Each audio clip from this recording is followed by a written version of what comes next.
In this regard, I've read dozens of books and watched hours of videos. I learned that confidence is not a destiny. The sentence that influenced me the most during my research was, "Confidence is the trust in your ability to control life."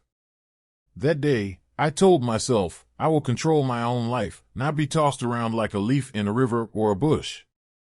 I will make decisions about my life. I will express myself. I will say yes to what I want and no to what I don't. And everything changed from that day on. Listen to the 8 recommendations I'm about to share, and I'm sure you'll experience a transformation as well. I'm mentioning this at the end of the video because if you leave a like and subscribe, it will make me very happy. Thank you in advance. Now, if your coffee is ready, let's take a look at the 8 measures I've personally taken, which have proven to be very beneficial for me. Don't abandon anything halfway. It is said that leaving something you've started reading causes memory regression. So, if you start something, continue and finish it. Let the words in your mind complete that scenario. Hand over the key, they say. This not only applies to reading, I believe it's equally applicable to our lives, friends. For instance, you make plans, set goals for yourself. You get excited, motivated, start, but then you abandon it midway. When you've left something halfway a few times, after a few years, you end up leaving. What happens then? When the next idea comes, you say, I will definitely abandon this, I can't do this, I can't achieve this. When your motivation dwindles, I also lose interest. I become someone who abandons without finishing, without handing over the key, saying definitively. How did I solve this? I scaled down my goals, started to finish, to progress, friends. It's no longer about the magnitude of achieving something, it's about seeing the act of achieving something as significant. For example, imagine you used to read a book every week. You would finish 52 books a year. Isn't that a fantastic idea? Well, I can't do that, so why should I set such a goal for myself? I changed my goal of finishing a book every week to reading just 1 page a day. Reading just 1 page a day takes only a minute, so nobody postpones such a thing. It's like brushing your teeth. Well, what happens as you do this? I am someone who reads 1 page of a book every day. I start and finish this task. I do it, you gain respect for yourself. In the past, I had determined that I would engage in sports 5 days a week because it was a highly recommended habit. However, I questioned why I set such a goal. I realized that starting with exercising once a week could be a beginning, so I decided to be more understanding towards myself. I began to exercise once a week, and this led to gaining more self-confidence. As my self-confidence grew, I started to become more courageous when breaking down larger goals into smaller steps. Instead of saying, "This is a difficult goal, I can't do it," I began to say, "This seems challenging, but I can achieve it." This approach brought about incredible changes for me. As my belief in my ability to achieve things increased, I made my inner self-talk more positive. Instead of blaming myself, I now learn from my failures and make an effort to do better. When I speak negatively to myself, I pause and think, could I say these words to a friend? This question truly guides me in a positive direction. Understanding how our inner self-talk affects our emotional state and achievements is crucial. We should be kind to ourselves and adopt a positive inner dialogue. Using a language that is understanding and encouraging towards ourselves can truly make a significant difference. The mistake of friends experiencing a lack of self-confidence is that they misuse the social comparison theory in the wrong context. They compare what they wear on Instagram with others, compare the selfies they take with those taken by others, and compare their salary with that of others. However, this is not comparison, this is envy. I removed the concept of envy from my life and replaced it with the concept of inspiration. I started following only people I could draw inspiration from. Envy disappeared, and I began to draw inspiration from many new people. This has changed many things in my life. Friends, it turns out I was envying foolish people. When I let go of them, I started learning so much from the people I draw inspiration from that I began to pay attention to my body. Research shows that those with a healthy appearance experience less self-confidence issues. Of course, I'm not saying that self-confidence is entirely related to outward appearance, don't misunderstand, but it is definitely a factor. No one can say that the self-confidence of someone with 50 extra kilos is the same as when they are fit and healthy.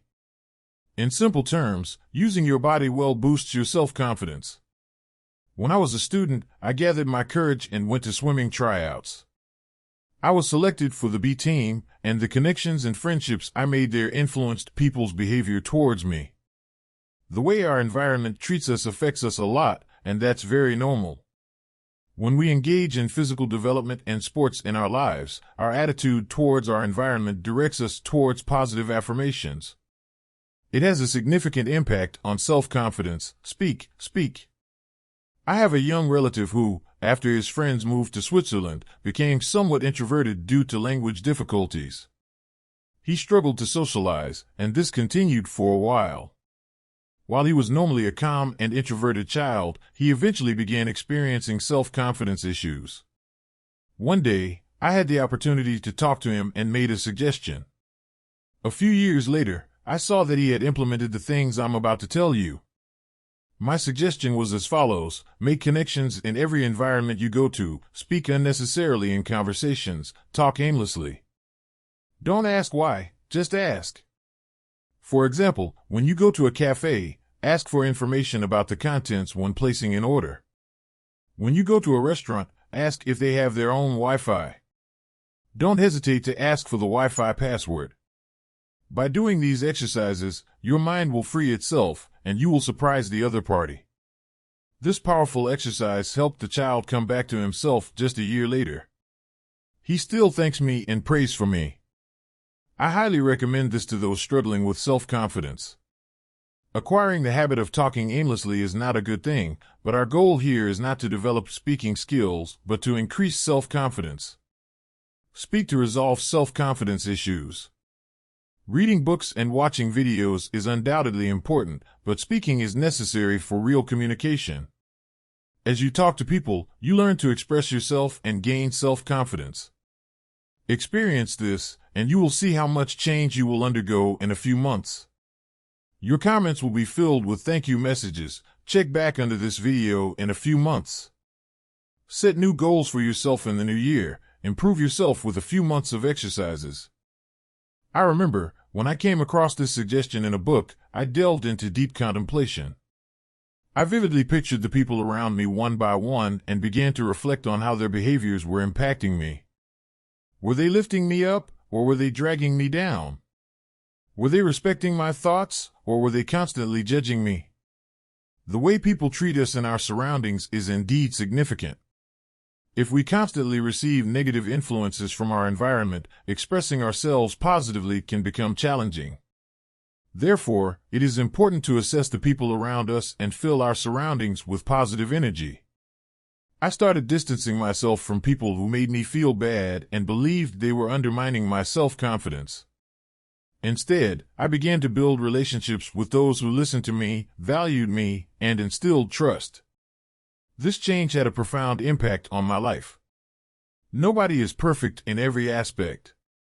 What matters is focusing on the areas where we excel and having confidence in ourselves in those areas. As Jose Mourinho said, when evaluating yourself, focus on what you're good at.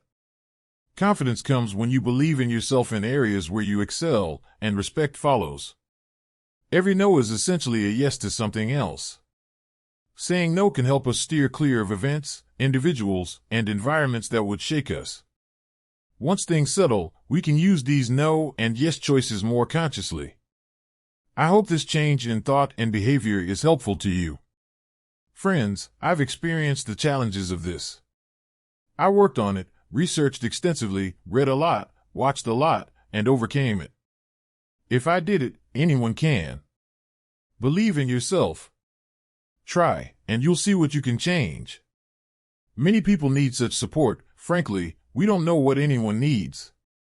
If you want to help those who need these videos and information, please leave a like. This can assist YouTube in reaching more people with this video. Remember, helping someone else is actually helping yourself the most. You never know when, where, or from whom you'll receive thanks or prayers. Until a few days later with a new super video, take very good care of yourselves.